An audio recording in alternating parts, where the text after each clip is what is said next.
حضرت عثمان کی شہادت کے بعد مسلمانوں میں اختلاف پیدا ہوا اور ایک گروہ نے کہا کہ حضرت عثمان کے مارنے والوں سے ہمیں بدلہ لینا چاہیے. تو اس گروہ کے لیڈر حضرت طلحہ، حضرت زبیر اور حضرت عائشہ تھے. لیکن دوسرے گروہ نے کہا کہ مسلمانوں میں تفرقہ پڑ چکا ہے، آدمی مرا ہی کرتے ہیں، سر دست ہمیں تمام مسلمانوں کو اکٹھا کرنا چاہیے تاکہ اسلام کی شوکت اور اس کی عظمت قائم ہو، بعد میں ہم ان لوگوں سے بدلہ لے لیں گے. اس گروہ کے لیڈر حضرت علی تھے.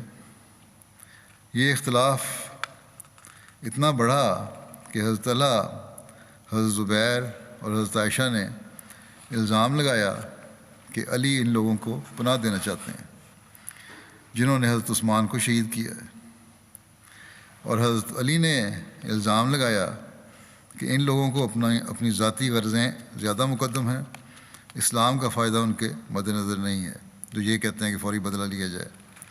گویا اختلاف اپنی انتہائی صورت تک پہنچ گیا اور پھر آپس میں جنگ بھی شروع ہوئی. ایسی جنگ جس میں حضرت عائشہ نے لشکر کی کمان کی، آپ اونٹ پر چڑھ کر لوگوں کو لڑواتی تھیں، اور حضرت طلحہ اور حضرت زبیر بھی اس لڑائی میں شامل تھے. جب دونوں فریق میں جنگ جاری تھی، ایک صحابی حضرت طلحہ کے پاس آئے اور ان سے کہا کہ طلحہ، تمہیں یاد ہے کہ فلاں موقع پر میں اور تم رسول کریم صلی اللہ علیہ وسلم کی مجلس میں بیٹھے ہوئے تھے کہ رسول کریم صلی اللہ علیہ وسلم نے فرمایا، طلحہ، ایک وقت ایسا آئے گا کہ تم اور لشکر میں ہوگے، اور علی اور لشکر میں ہوگا، اور علی حق پر ہوگا اور تم غلطی پر ہوگے. حضرت طلحہ نے یہ سنا تو ان کی آنکھیں کھل گئیں. انہوں نے کہا، ہاں، مجھے یہ بات یاد آ گئی ہے. اور پھر اسی وقت لشکر سے نکل کر چلے گئے. جب وہ لڑائی چھوڑ کر جا رہے تھے تاکہ رسول کریم صلی اللہ علیہ وسلم کی بات پوری کی جائے، تو ایک بدبخت انسان جو حضرت علی کے لشکر کا سپاہی تھا، اس نے پیچھے سے جا کر آپ کو خنجر مار کر شہید کر دیا. حضرت علی اپنی جگہ پر بیٹھے ہوئے تھے. وہ اس خیال سے، یعنی جو قاتل تھا حضرت طلحہ کا، اس خیال سے کہ مجھے بہت بڑا انعام ملے گا، دوڑتا ہوا آیا اور اس نے کہا کہ اے امیر المومنین، آپ کو آپ کے دشمن کے مارے جانے کی خبر دیتا ہوں.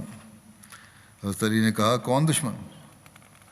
اس نے کہا، اے امیر المومنین، میں نے طلحہ کو مار دیا ہے.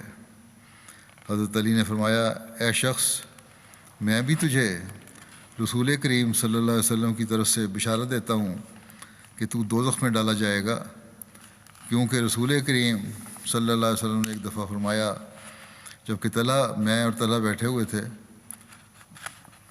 کہ اے طلحہ، تو ایک دفعہ حق و انصاف کی خاطر ذلت برداشت کرے گا اور تجھے ایک شخص مار ڈالے گا، مگر خدا اس کو جہنم میں ڈالے گا.